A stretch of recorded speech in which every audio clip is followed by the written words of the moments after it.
Bismillahirrahmanirrahim. Assalamualaikum warahmatullahi wabarakatuh.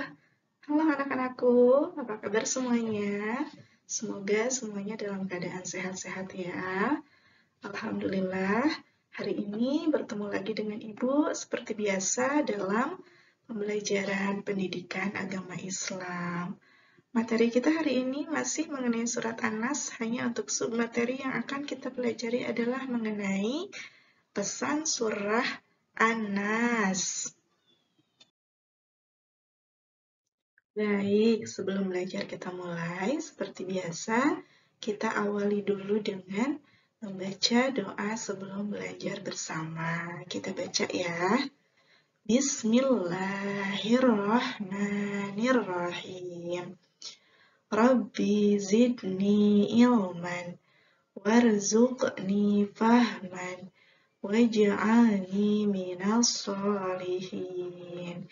Ya Allah, tambahkanlah kepada aku ilmu, berikanlah kepada aku karunia untuk dapat memahaminya, dan jadikanlah aku termasuk dalam golongan orang-orang yang soleh.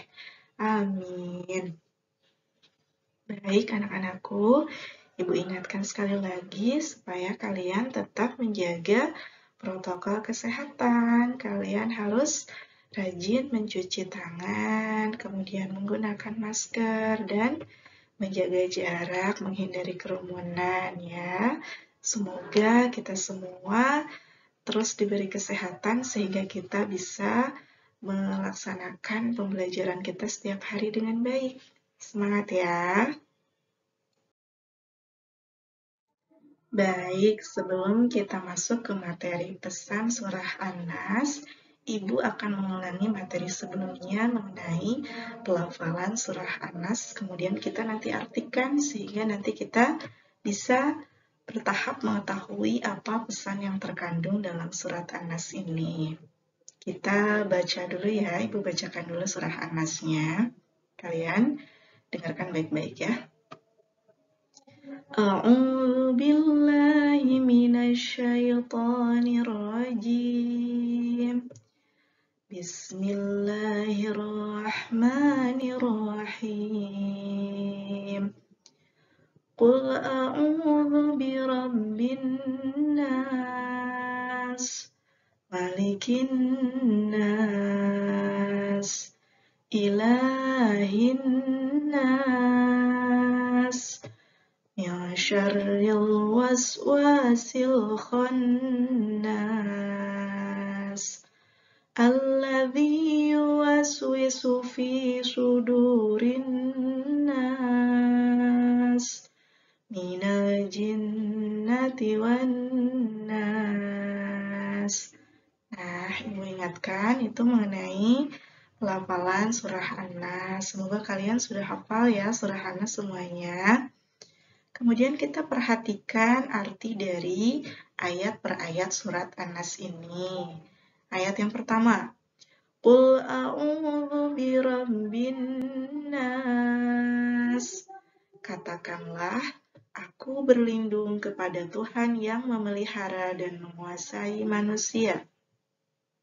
Ayat kedua, Malikin nas, Raja manusia. Ayat ketiga, Ilahin nas, sesembahan manusia. Ayat keempat, min syarril waswasil khannas, dari kejahatan bisikan setan yang biasa bersembunyi. Ayat kelima, alladzi yuwaswisu fi sudurin nas, yang membisikkan kejahatan ke dalam dada manusia. Minal jinnati wan nas, dari golongan jin dan manusia. Nah, Dari terjemahan surah An-Nas tadi, ada yang sudah tahu kira-kira apa pesan yang terkandung dalam surah An-Nas ini?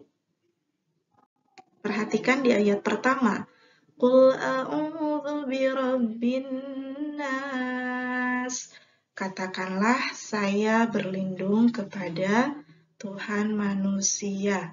Saya berlindung kepada Tuhan manusia. Kira-kira pesan dalam surah An-Nas ini apa ya? Nah, pesan dalam surah An-Nas ini adalah tentang perintah kepada manusia agar berlindung kepada Allah dari segala macam kejahatan yang datang ke dalam jiwa manusia dari jin dan manusia. Jadi, surah An-Nas ini memberikan pesan kepada kita agar kita senantiasa berlindung kepada Allah. Berlindung dari apa? Berlindung dari berbagai macam kejahatan yang biasa membisikkan keburukan ke dalam dada kita. Nah, kalian pernah tidak merasa malas ketika mau sholat? Atau kalian pernah tidak merasa malas ketika mau mengerjakan tugas? Kira-kira rasa malas itu adalah bisikan dari siapa ya? Perbuatan yang tidak baik biasanya itu adalah bisikan-bisikan yang dilakukan oleh setan yang menggoda manusia supaya melakukan hal-hal yang tidak baik, seperti supaya kita tidak sholat, dibisikanlah, mending main aja nggak usah sholat, atau supaya kita tidak belajar, mending main aja lah, nggak usah belajar, nggak usah ngerjain tugas. Nah, itu adalah contoh dari bisikan-bisikan setan. Nah, kita harus memohon perlindungan kepada Allah dari berbagai macam kejahatan seperti itu. Dan kejahatan itu bisa datang dari makhluk bernama manusia ataupun dari makhluk bernama jin. Jadi, dari segala macam kejahatan, maka kita harus berlindung kepada siapa? Betul, kepada Allah kita harus berlindung. Jadi surah An-Nas ini pesannya adalah agar kita senantiasa berlindung kepada Allah dari berbagai macam kejahatan. Nah, selanjutnya Ibu punya soal, insya Allah aku bisa. Coba kalian, nah di sini tugasnya beri tanda checklist di kolom iya atau tidak. Nah, di sini ada kolom nomor 1. Aku berdoa ketika takut. Nah, ketika kalian merasa takut, berdoa tidak kepada Allah? Kalau iya, kalian checklist di kolom iya.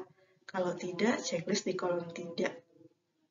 Kemudian yang nomor 2, aku berdoa ketika sakit. Nah, kalau kalian pernah sakit, kalian berdoa tidak kepada Allah memohon supaya disembuhkan. Kalau iya, kalian checklist di kolom iya.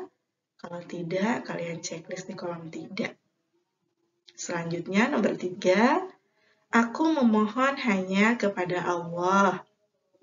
Kalau hanya memohon kepada Allah, kalau betul, kalian checklist di kolom iya. Kalau tidak, kalian checklist di kolom 3. Selanjutnya, untuk tugas yang kedua, silahkan kalian lanjutkan tugas LKS-nya di halaman 11, tugas mandiri 1, sampai dengan tugas kelompok 4 di halaman 18. Jadi untuk hari ini, Ibu ulangi tugasnya, kalian silahkan tulis kolom pertanyaan di atas, kemudian di checklist di kolom iya atau tidak. Dan untuk yang kedua, tugasnya kalian lanjutkan mengerjakan LKS-nya halaman 11, tugas mandiri 1, sampai dengan tugas kelompok 4 halaman 18. Oke, alhamdulillahirrabbilalamin. Terima kasih ya anak-anakku, kalian sudah mengikuti pembelajaran hari ini. Tetap semangat belajarnya, tetap jaga kesehatan, dan untuk pembelajaran hari ini, Ibu akhiri dengan alhamdulillahirrabbilalamin. Wabillahi taufiq wal hidayah. Wassalamualaikum warahmatullahi wabarakatuh.